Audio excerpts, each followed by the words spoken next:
بسم اللہ الرحمن الرحیم۔ شروع اللہ کے نام سے جو بڑا مہربان نہایت رحم کرنے والا ہے۔ محترم ناظرین، آج کی ہماری سٹوری ہے خنزیر کھلانے والا ایک ظالم بادشاہ۔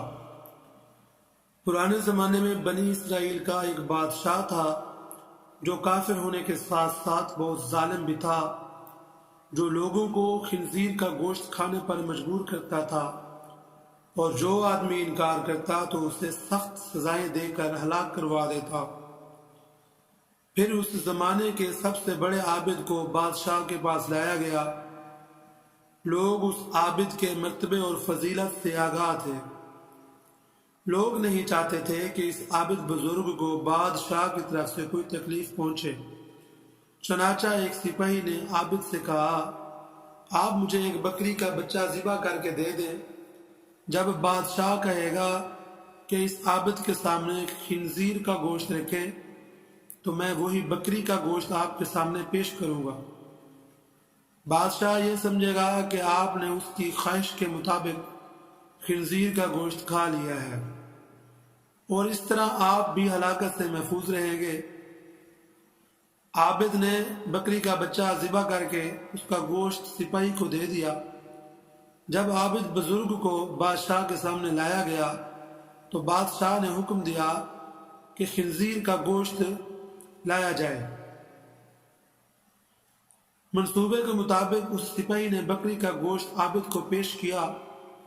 بادشاہ نے کہا، میرے سامنے خنزیر کا گوشت کھاؤ۔ عابد نے کہا، میں ہرگز نہیں کھاؤں گا۔ یہ سن کر سپاہی نے اشارے سے بتایا کہ یہ وہی بکرے کا گوشت ہے جو آپ نے دیا تھا، آپ بلا جھجک کھا لیں۔ لیکن عابد نے بادشاہ کے سامنے وہ گوشت کھانے سے انکار کر دیا۔ ظالم بادشاہ نے سپاہیوں کو حکم دیا کہ اسے قتل کر دو۔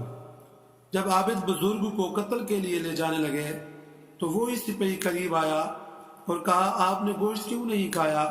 باخدا یہ وہی گوشت تھا جو آپ نے دیا تھا۔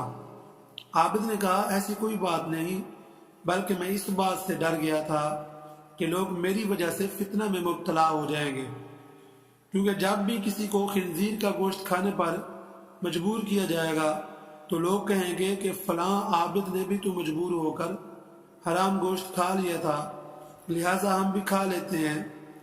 اس طرح لوگ میری وجہ سے بہت بڑے فتنے میں مبتلا ہو جائیں گے، اور میں لوگوں کے لیے فتنہ ہرگز بننا نہیں چاہتا ہوں۔ یہ کہہ کر وہ عابد خاموش ہو گیا اور جلاد نے اس کا سر تن سے جدا کر دیا۔ جی ناظرین، ویڈیو پسند آئے تو ویڈیو لائک کریں اور چینل کو لازماً سبسکرائب کریں۔ ملتے ہیں نیکسٹ ویڈیو میں، اپنا خیال رکھیے گا۔ اللہ حافظ۔